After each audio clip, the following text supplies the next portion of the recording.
Hello and welcome to Theatre Reviews with Paul Seven. I'm here at the Watermill in Newbury for Lord of the Rings. This is the musical that was once the West End's biggest flop, described by one critic as bored of the rings. But that was a no expense spared spectacular. This revival at the Watermill in Newbury is a more modest affair, which concentrates on the small fellowship at the centre of the story and relies much more on the innate quality of the musical itself and the power, not of the ring, but of acting. So how does the Watermill's The Lord of the Rings fare on its journey from the Shires to Mordor? Keep watching and I'll describe the production and tell you what I thought of it. But first, if I may ask you, please like, comment and subscribe to this channel. Thank you. I have seen the films and read the books, but many years ago.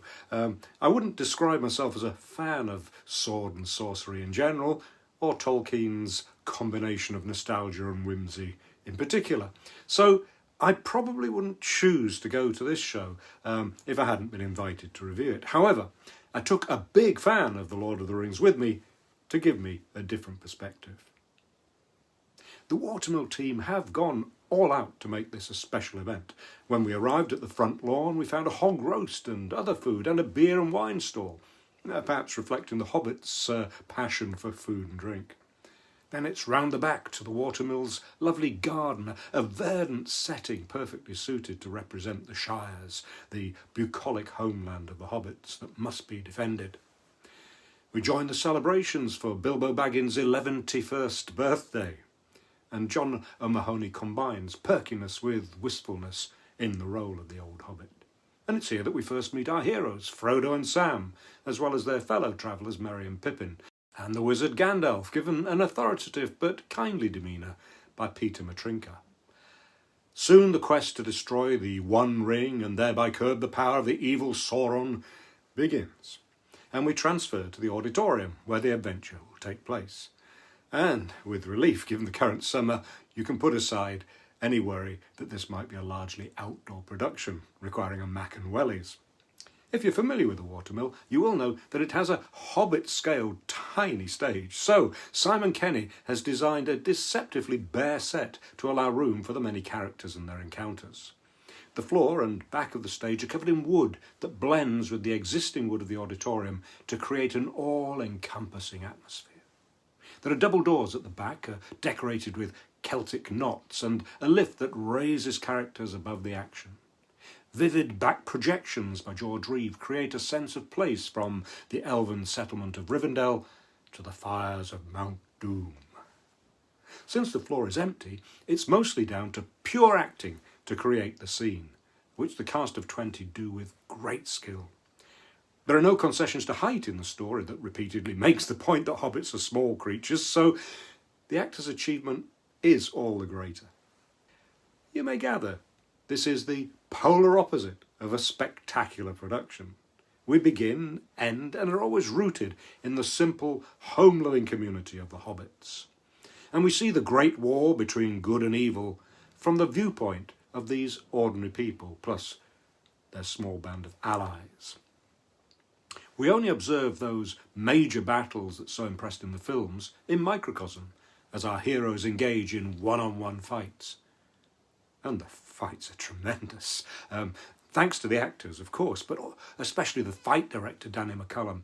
There's excitement in buckets as they swing their weapons and duck and dive, starkly lit by Rory Beaton, and sometimes in slow motion. Mostly, it is the intimacies of the relationships that take centre stage, often in the form of warm or tense exchanges. We witness the growing bravery of the pacifist hobbits, such as the timorous Pippin, played by Amelia Gabriel, overcoming her fear of trees, and the bouncy enthusiasm of Geraint Downing as Merry. We see the warm-hearted but melancholic Frodo displaying inner conflict as the ring tempts him to the dark side. Oh, sorry, I've got a bit Star Wars there. It's a towering performance from Louis Maskell. And we observe Sam, played by Nuwan Hugh Perera, subtly growing from a bright-eyed and bushy-tailed follower to a strong, clear-eyed leader as the story progresses. The separated lovers, Arwen and Aragorn, played by Aoife O'Dea and Aaron Sidwell, add poignancy. And then there's the growing respect between the brave but hot-headed dwarf Gimli, played by Folarin Akinmade, and the proud elf Legolas, played by Tazdan Qafouri. Tom Giles doubles up as two contrasting leaders, the wise elf Elrond and the scheming wizard Saruman. Peter Jukes is a commanding presence as Boromir.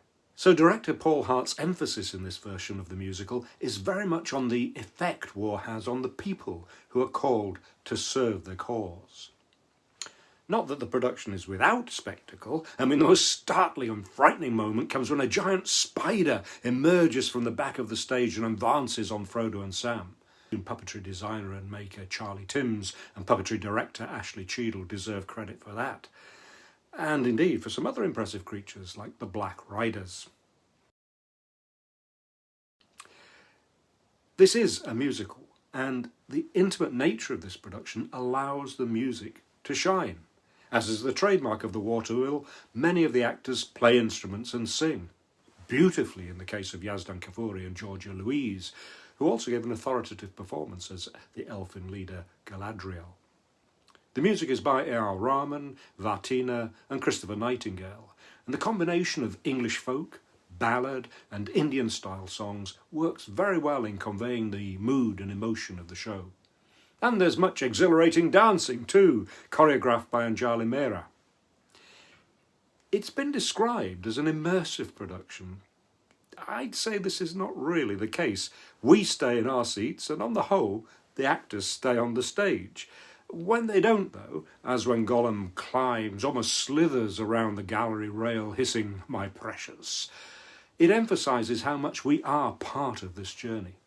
And Matthew Begg's athletic, contorting, slimy Gollum is a star turn as he wavers between virtue and sin. When I think of Peter Jackson's films, I remember big battle scenes. But when I think of Tolkien's books, I remember those ordinary, frightened hobbits finding strength in the hour of need.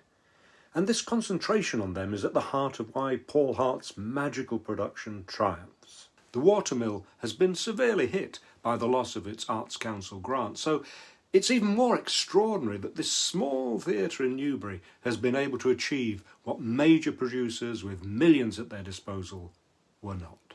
The only reservation I have is that I wished I could have engaged more with these characters and their world of elves and orcs, but there was always a voice whispering in my ear, "What a load of tosh."